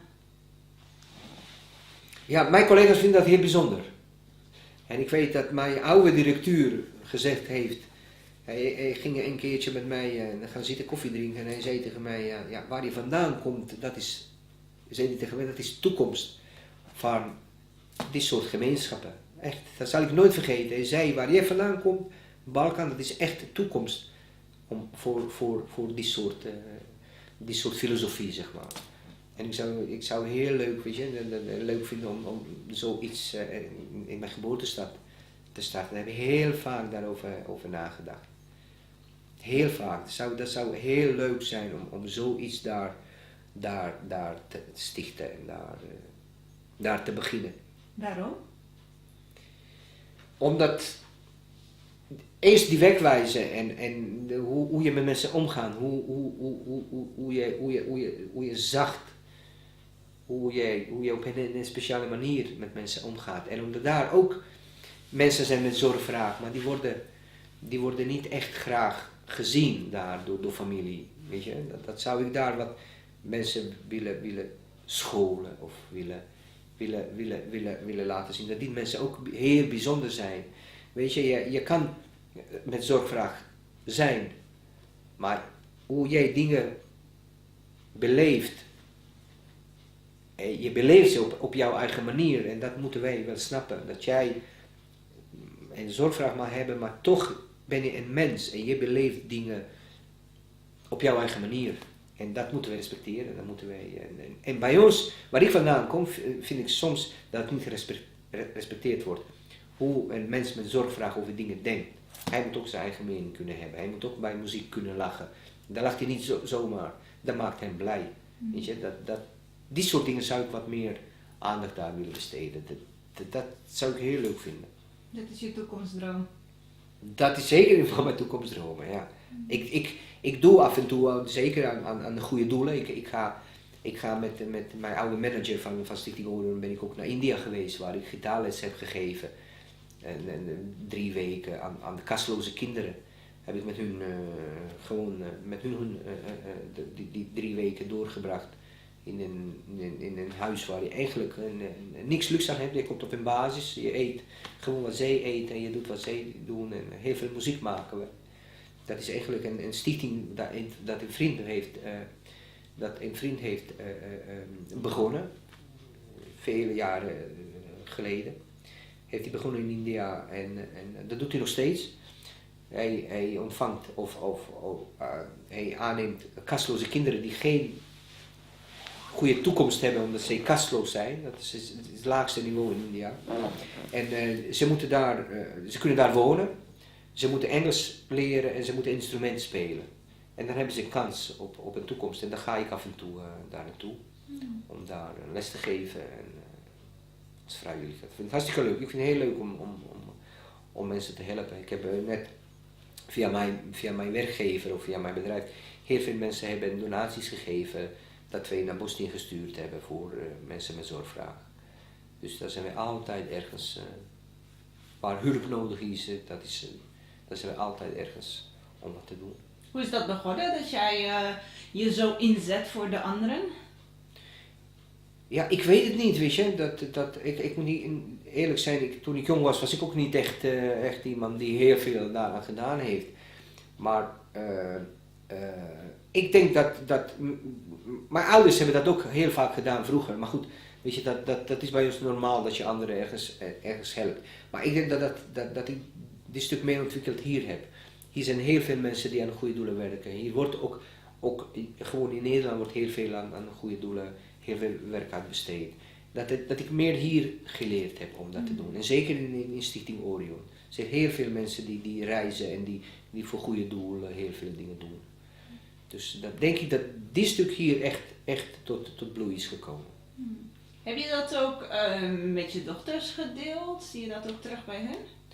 Ja, die weten dat ook. Die doen ook af en toe wat, weet je wel. Die weten ook hoe belangrijk het is en mens te zijn. Of voor je medemens wat te doen.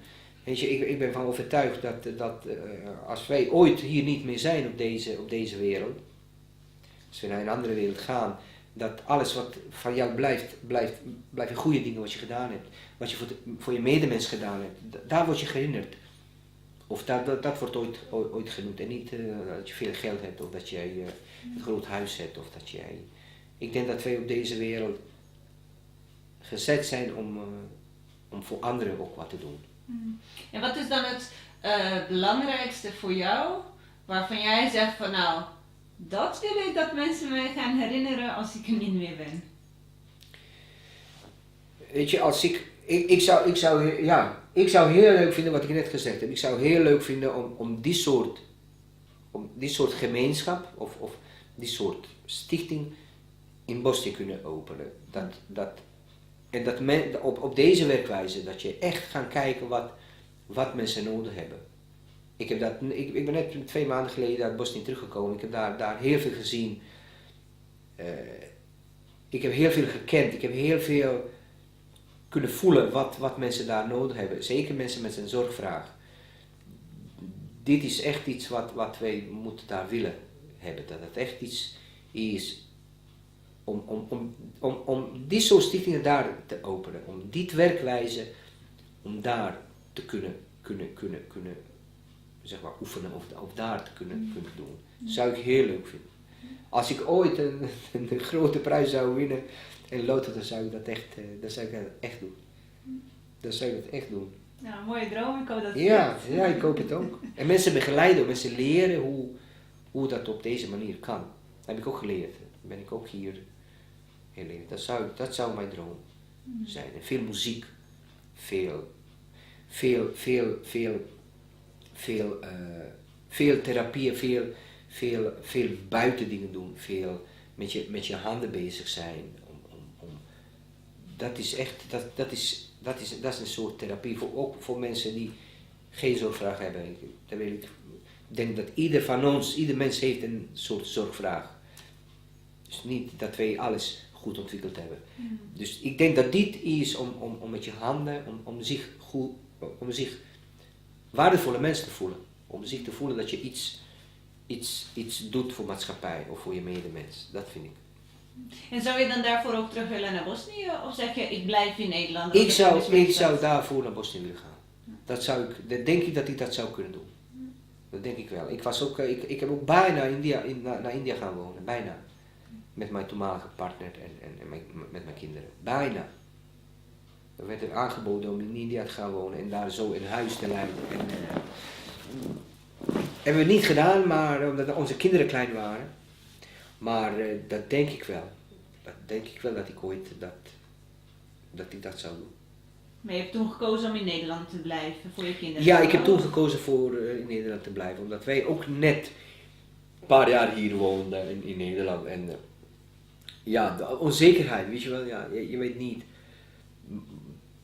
Ja, je denkt veel na en zullen we dat doen of niet. We hebben toch besloten om hier te blijven. Maar het lijkt me ook heel leuk in India zoiets te beginnen, zo'n huis. En met je kinderen. En ook vrijheid, hè? Dat is ook een soort vrijheid. Als je dat kan doen. En je hebt je kinderen toen toch hier opgevoed, hè? Jullie zijn besloten om hier te blijven. Ja. Die opvoeding van je kinderen, heb je dat gedaan als een Bosniër, als een ex-Joegoslaaf, als een Nederlander? Nee, weet je hoe we dat gedaan hebben? Iets wat je meeneemt zoals jij bent, dan ga je je kinderen ook zo geven. En mijn kinderen zijn opgegroeid, wij hebben altijd thuis moedertaal gesproken, dus Bosnisch. Hebben we altijd gedaan thuis. En mijn kinderen spreken vloeiend Bosnisch allebei. Echt heel goed. Het lijkt echt dat ze naar school zijn geweest, dat ze dat geleerd hebben. Echt heel goed. Daar ben ik heel blij om dat ze Bosnisch allebei spreken. Mijn kinderen zijn gek op Bosnië allebei. Zeker oudste. Die vinden het altijd leuk om naar Bosnië te gaan. En ze willen graag elke jaar 1 keer naar Bosnië te gaan. En buiten onze woning zijn we Nederlands gesproken. En ik vind dat je dat zich ook moet inburgeren, dat je zich in de maatschappij moet gewoon even mee kunnen draaien. Dat hebben we altijd zo gedaan. In een winkel of ergens spraken we altijd Nederlands. Maar thuis spraken we altijd moedertaal. En dat doen we nog steeds. Wel nu een beetje gemengd, maar dat doen we nog steeds. Als we thuis zijn, dan praten we Bosnisch. En weet je, dat mijn kinderen, dat vind ik ook heel leuk dat mijn kinderen Bosnisch praten. Dan kunnen ze met familieleden praten. Dan hoef ik niets te doen, weet je, dat kunnen ze allemaal zelf. Mijn jongste gaat ook met kerst naar Bosnië zelf, omdat zij niet in de zomer is geweest. Dus voor hun is het heel belangrijk om naar Bosnië te gaan. Ze voelen zich daar ook thuis, dat is hartstikke leuk. Ik weet dat de oudste een keertje mij en mijn ex-vriendin gevraagd heeft: waarom hebben jullie uit Bosnië hier naartoe gekomen? Was dat echt geen kans om daar te blijven. En toen moesten wij haar uitleggen dat het echt niet goed was om daar te blijven. Maar ze vinden het hartstikke leuk. Dus ik denk dat ik mijn kinderen opgevoed heb meer als een Bosniër dan een Nederlander. Maar ik heb ze alle mogelijke zeg maar Nederlandse, als ik zo kan zeggen, dingen meegegeven om zich hier ook thuis te voelen, om goed in te burgeren. Ik ben ook wel een beetje Nederlander geworden, ook. Dat heb ik me helemaal aangepast aan al die regeltjes. Ik hou van ik hou niet van regels, maar ja, soms doe je daarmee, soms niet. Maar ja, ik denk dat ik meer een Bosnische opvoeding heb gegeven aan mijn kinderen dan in Nederlandse. Maar ja, dat is het ook zo, weet je. Ik ben 24 jaar in Bosnië gewoond en dat kon ook niet anders. En wat is het belangrijkste Nederlandse wat je aan je dochters mee hebt gegeven? Eigen mening te hebben. Hier mag je meer zijn wat je bent. Je hoeft nergens zich te schamen, heb ik gezegd, waar je vandaan komt en waar je ouders en je grootouders vandaan komen. Je moet trots zijn dat je uit Bosnië komt. En je moet ook trots zijn dat je in Nederland woont. Dat is het ook. Dat is het ook je tweede vader. Dat is hun eigenlijk eerste vaderland. En Bosnië was mijn eerste vaderland. Maar daar kunnen ze altijd zeggen waar hun ouders vandaan komen. Als je dan vraagt, oh Sovic, waar komt die achternaam vandaan? Dat je trots bent om te zeggen dat jouw ouders uit Bosnië komen. En dat zeggen ze altijd. Maar doet er zijn heel trots op waar wij vandaan komen. Dus dat hebben ze geen moeite mee ze voelen zich ook niet buitenlanders hier. Ze zijn hier geboren en getogen. Maar ze zijn trots op waar hun ouders vandaan komen. Hoe heten je dochters? Oudste, die is 19 jaar, die heet Marta. En de jongste heet Annemarie. Waarom heb je voor die namen gekozen? Wij zijn voor die namen gekozen omdat ze internationaal zijn. Dat kunnen zij, weet je, ik heb echt toen over nagedacht dat zijn ook een beetje Bosnische namen. Je hebt Marta's in Bosnië of in ex-Jugoslavië, dat maakt niet uit. En Annemarie ook. En voor de jongste, voor Annemarie, denken ze altijd dat ze Annemarie is, maar ze is Anna-Marie. Dus dan kunnen zij hier Annemarie zijn, maar dan kunnen ze ook daar Annemarie zijn. Denk ik dat het voor kinderen wat makkelijker is als ik eerlijk ben. Daarom zijn ze ook die namen gekregen. En de jongste heeft van mijn ex-partner zus naam gekregen. En de jongste heb ik naam gegeven. En dat heeft ook met met hun grootouders te maken. Daar zitten alle 4 grootouders daar in haar naam. Dus dat is ook een betekenis van.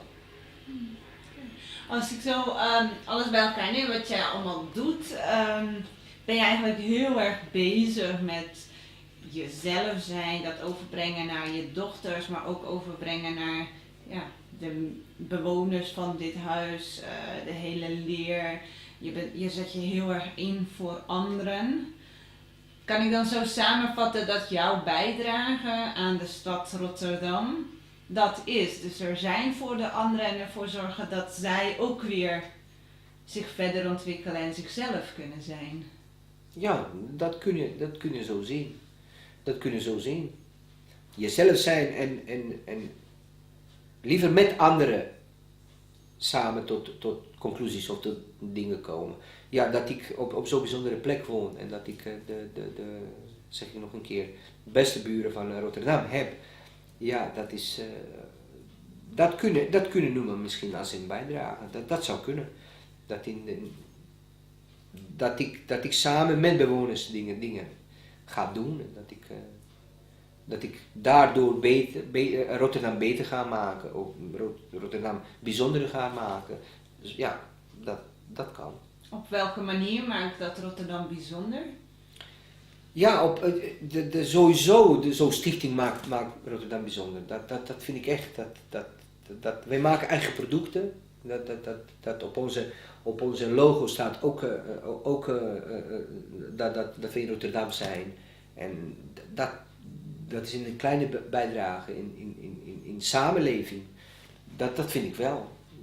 We zijn heel bekend in de buurt. Mensen herkennen onze mensen en onze producten. En ja, dat is een soort zeker bijdrage in een betere samenleving. Of voor Rotterdam wat te doen. Heb je ooit gedacht dat je dan nu, na zoveel jaren in Rotterdam, die bijdrage hebt kunnen leveren op het eerste moment dat je hier binnenkwam? Nee, daar heb ik helemaal niet aan gedacht. Ik moet eerlijk zijn, ik dacht, nou ga ik solliciteren en dan blijf ik een tijdje tot ik betere werk vind. Maar ik heb zoveel kansen gehad om ergens anders te gaan werken, maar daar heb ik helemaal niet lang over nagedacht. Nee, dit hoort gewoon bij mij. Hier mag ik zijn wie ik ben. In mijn werk heb ik ook heel veel vrijheid. Dat is gewoon dat kan ik de beste functioneren. Dan kan ik mijn beste doen, dan kan ik misschien nog meer mijn best gaan doen, omdat ik veel vrijheid heb. In mijn bedrijf heb ik dat. Heb ik heel veel vrijheid. Kan ik heel veel dingen op mijn eigen manier doen, mag ik zelf plannen, ben ik heel blij. Echt. Ik hou niet van dat je geplaatst werd ergens en van dat je werkt van dan tot dan. Dat kan ik niet. Niks voor mij. Daarom heb ik ook soms in mijn privéleven ook wat problemen dat ik zoveel vrijheid wil hebben. Dat ik me heel vaak met de kleine dingetjes kan voelen dat ik niet goed kan ademen. Dat ik ergens ruimte nodig heb. En in Rotterdam kan je die vrijheid helemaal in zijn topheid ervaren? Ja, denk ik wel. Ja, Rotterdam is een wereldstad. Je mag hier zijn wie jij bent. Ja, dat denk ik wel. Ja, dat denk ik wel. Dan voel ik me ook vrij in Rotterdam. Ik voel me ook vrij. Als je nu terugdenkt aan het interview, we hebben het over heel veel onderwerpen gehad, over jouw bijdrage, van het er zijn voor anderen, samen zijn, samen dingen doen.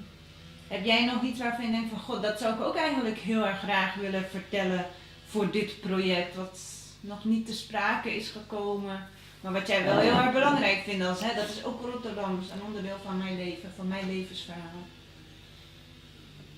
Ja, dat is het. Wat ik zou mee kunnen geven is het aan Rotterdam. Dat bijvoorbeeld, dat kan ik specifiek zeggen over vluchtelingen. Dat heb ik meegemaakt en dan weet ik heel goed hoe dat kan zijn. Rotterdam kan dat heel koud overkomen.